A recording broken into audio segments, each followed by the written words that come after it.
You're watching Foxtecc, and in this video, I'll show you exactly where to find your emails on an iPhone. If you're new to the Mail app or just not seeing what you expect, here's how to get around and check everything properly. Let's get right into it. Start by opening the Mail app from your home screen or app library.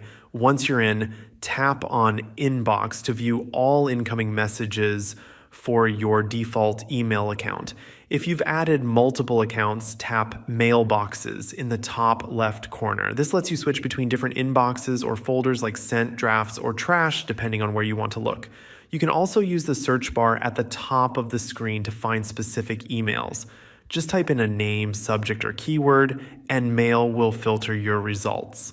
If you're waiting on an email that hasn't arrived, it's a good idea to check the junk or spam folder.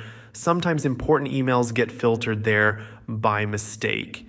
To make sure your accounts are set up properly, go to Settings, tap Mail, then Accounts. From there, you can see which accounts are active and syncing with the Mail app.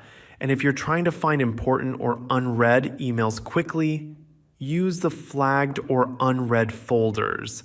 Those are built into the Mail app to help you stay organized. Finally, if your inbox looks outdated, just swipe down on the screen to refresh and load new messages. Thanks for watching. If this not only helped you find your emails more easily, be sure to like the video and subscribe to Foxtecc for more practical iPhone tips. See you later.